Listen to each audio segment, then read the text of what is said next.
तो चलो अब एक नई मूवी को एक्सप्लेन करें। मूवी की स्टार्टिंग में बैन नाम के एक लड़के को दिखाया जाता है जो एक रूम में फंसा हुआ है। उसे जल्द ही उस रूम से बाहर निकलना होगा, नहीं तो उसकी मृत्यु हो जाएगी। यहाँ से कहानी 3 दिन पीछे यानी फ्लैशबैक में जाती है, जहाँ हमें 6 अलग अलग लोगों को दिखाया जाता है। सबसे पहले हमें जूही को दिखाया जाता है जो एक स्टूडेंट होती है और उसकी हॉलीडे बस शुरू ही होने वाली थी। उसके बाद हमें बैन को दिखाया जाता है जिसे मूवी की स्टार्टिंग में दिखाया गया था। बैन एक स्टोर बॉय की नौकरी करता है, लेकिन वह कैशियर की नौकरी करना चाहता है, लेकिन बैन के ड्रिंकिंग और सिगरेट पीने के कारण उसे नौकरी नहीं मिलती।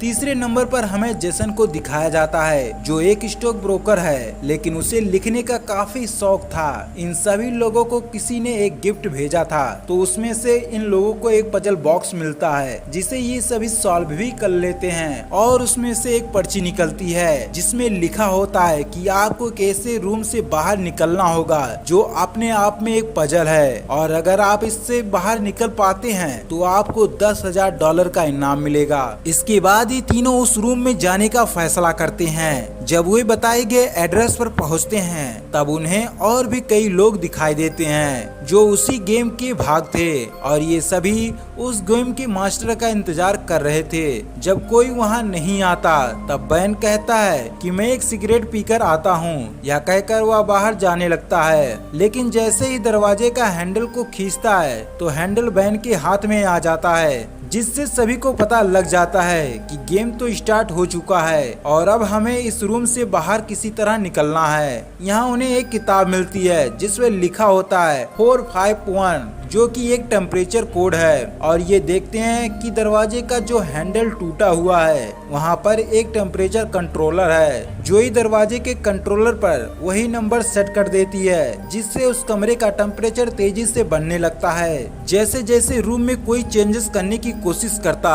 वैसे रूम में हीट लाइट बढ़ती जाती और रूम का टेम्परेचर भी बढ़ता जाता, जिससे सभी लोग घबरा जाते हैं क्योंकि रूम का टेम्परेचर काफी बढ़ चुका था। जोई दीवार पर एक नेम प्लेट देखती है जिस पर लिखा होता है डॉक्टर उथेन यू कहते हैं कि हमेशा टेबल पर कोस्टर का इस्तेमाल करें। दरअसल कोस्टर को गिलास के नीचे रखा जाता है और जब जोई टेबल पर जाती है तो वहाँ पर कोस्टर होता है, और जब वह उसे दबाती है तो एक नया डोर ओपन हो जाता है जो एक दूसरे रूम में खोलता है, और आगे दिखाया जाता है कि ये सभी उस रूम में पहुंच चुके हैं। लेकिन वहां पहुंचते ही वहां पर एक बड़ा धमाका होता है, लेकिन किसी को कुछ नहीं होता है और सभी की जान बच जाती है। लेकिन ये रूम पूरी तरीके से लॉक होता है और इसके बाहर जाने के लिए 6 अल्फाबेट का पासवर्ड चाहिए। तभी दीवार पर एक जगह लिखा होता है you will go down in history. तभी बैन को याद आ जाता है कि वह इसी गाने को गाता था। जैसे ही उस गाने का नाम वह डालता है तो दरवाजा यानी लॉक खुल जाता है और ये सभी कमरे से बाहर आ जाते हैं, और वो सब देखते हैं कि ये जगह पूरी तरह से बर्फ से ढकी होती है और सभी लोग ठंड से कांपने लगते हैं, और अगर ये सब यहाँ से बाहर नहीं निकलते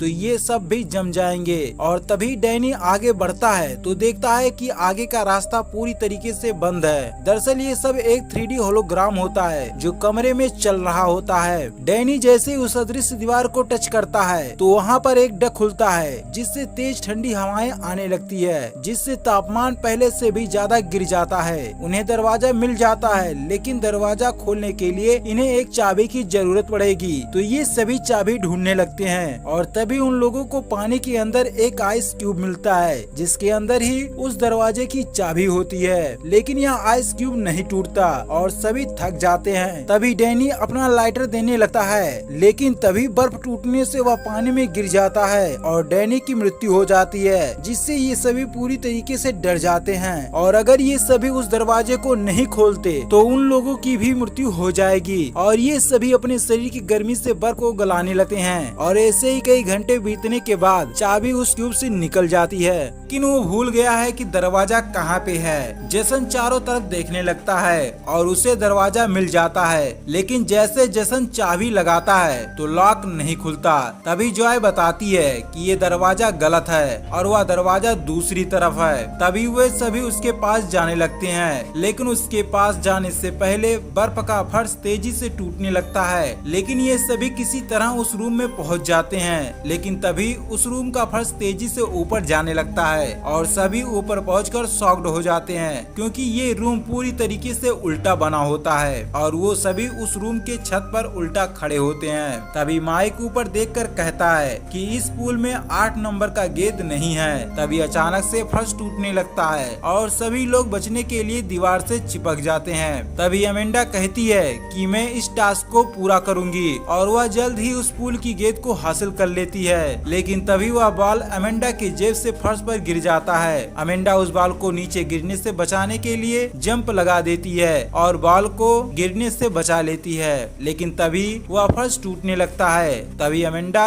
उस बॉल को जसन की ओर फेंक देती है और अमेंडा सैकड़ों फुट नीचे गिर जाती है जिससे उसकी मौत हो जाती है। तभी जसन उस बॉल को दरवाजे के हैंडल पर लगाता है। दरअसल वो बॉल उस दरवाजे की चाबी होती है और वो सभी एक ऐसे रूम में पहुंच जाते हैं जो सभी लोगों के बीते हुए बुरे टाइम को शो करता था, क्योंकि ये सभी पहले किसी न किसी बड़े हादसे से बच चुके थे। इन लोगों को विश्वास नहीं हो रहा था कि इन सभी की यादों को कौन भला ऐसे संभाल कर रखता है और तो और इनको इन सब के बारे में कैसे पता। तभी उस रूम में एक टाइमर ऑन हो जाता है जिसमें इन लोगों को 5 मिनट मिलते हैं इस रूम से बाहर निकलने के लिए। तभी जॉय रूम में लगे सभी कैमरे को तोड़ने लगती है। बाकी सभी लोग यहाँ से निकलने के लिए क्लू ढूंढने लगते हैं। तभी जेसन को एक गैस सिलेंडर दिखाई देता है जिसमें जहरीली गैसें होती हैं जो 3 मिनट बाद इस रूम में लीक होने वाली है। तभी जेसन को वहाँ पे कुछ एक्सरे मिलती है जिस पर कुछ साइन बने थे, जिसे देख बेन समझ जाता है ये निशान एक मशीन की तरफ इशारा कर रही थी और उन्हें जल्द ही वह मशीन मिल जाती है। जेसन उस मशीन को पहले बेन के ऊपर ट्राई करता है और उसका हार्ट रेट नॉर्मल होता है। फिर वह माइक को ट्राई करने के लिए बोलता है, लेकिन माइक का हार्ट रेट 139 तक पहुंच जाती है। तभी जेसन माइक से कहता है कि तुम्हारा हार्ट रेट को और बढ़ाना पड़ेगा और माइक मना करता है, लेकिन जेसन जबरदस्ती उसकी छाती पर करंट लगा देता है जिससे माइक की मृत्यु हो जाती है। और फिर दिखाया जाता है कि अब इनका टाइम भी खत्म हो चुका था, इसलिए उस रूम में जहरीली गैस छोड़ दी जाती है। तभी जेसन खुद पर मशीन को ट्राई करता है और इस बार जेसन समझ चुका था कि हार्ट रेट को बढ़ाना नहीं बल्कि उसे डाउन करना है। और फिर जेसन अपनी सांस को रोक लेता है जिससे हार्ट रेट डाउन हो जाता है और ये मिशन कंप्लीट हो जाता है। और तभी वहाँ एक और दरवाजा खुलता है और जेसन तेजी से उस दरवाजे की तरफ भागने लगता है, लेकिन बेन जॉय को लेने जाता है, लेकिन जॉय आने से मना कर देती है और वह अभी भी रूम के कैमरे को तोड़ रही थी। तभी बेन वहाँ से चला जाता है और तभी दरवाजा एकाएक बंद हो जाता है और जॉय बेहोश होकर नीचे गिर जाती है। और तभी जेसन और बेन को एक और टास्क पूरा करना होता है, इसलिए वो क्लू ढूंढने लगते हैं। तभी वहाँ पर एक हैंडल दिखाई देता है और वो दोनों उसे घुमाने लगते हैं। तभी दोनों देखते हैं कि इस हैंडल पर किसी प्रकार का लिक्विड लगा है जिससे उनका सिर चकराने लगता है और उन्हें सब कुछ अजीब अजीब सा दिखने लगता है, जिससे जेसन गुस्से से दीवार पीटने लगता है। तभी वहाँ पे